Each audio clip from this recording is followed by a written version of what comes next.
Hello, നമുക്ക് ഈ piece of ക്ലോത്തിൽ നിന്ന് ഒരു കീ ചെയിനും ഒരു ഹെയർ ആക്സസറിയും ഒരു ബാഡ്ജും ഉണ്ടാക്കിയാലോ? ആദ്യം ഈ ക്ലോത്ത് 2 മെഷർമെന്റിലായി 2 പീസുകൾ വീതം കട്ട് ചെയ്തെടുക്കുക. ഇതിന്റെ നല്ല വശങ്ങൾ രണ്ടും ചേർത്ത് വെച്ച് അതിന്റെ 3 സൈഡും ഒന്ന് ആദ്യം തുന്നിക്കൊടുക്കാം.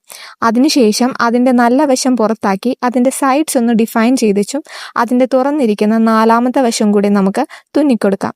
ഇതേ പ്രോസസ്സ് തന്നെ വലിയ പീസിലും നമുക്ക് ചെയ്യാം. ഇത് രണ്ടും തയ്ച്ചു കഴിയുമ്പോൾ 2 റെക്റ്റാങ്കിൾ ഷേപ്സിലായിരിക്കും നമുക്ക് കിട്ടുന്നത്. ഇത് രണ്ടും ഒരുമിച്ച് വെക്കാനായിട്ട് ഒരു ചെറിയ പീസ് ഓഫ് ക്ലോത്ത് കൂടെ നമ്മൾ എടുക്കുന്നുണ്ട്.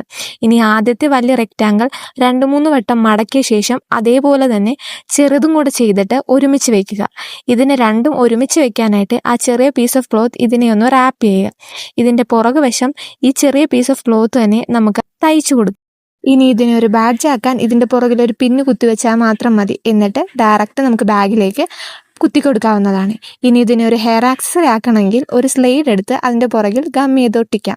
കീ ചെയിൻ ആക്കണമെന്നുണ്ടെങ്കിൽ ചെയിൻ കൂടി ഇട്ട് കൊടുത്താൽ മതി. നിങ്ങൾക്ക് ഈ ക്രാഫ്റ്റ് ഇഷ്ടപ്പെടുവാണെങ്കിൽ എൻ്റെ ചാനൽ ഒന്ന് സബ്സ്ക്രൈബ് ചെയ്യിക്കണേ. നിങ്ങളുടെ സജഷൻസും ഒപ്പീനിയൻസും കമൻറ്റ് ചെയ്യുക. അപ്പോൾ ഇനിയൊരു ക്രാഫ്റ്റുമായി വരുന്നത് വരെ ബൈ.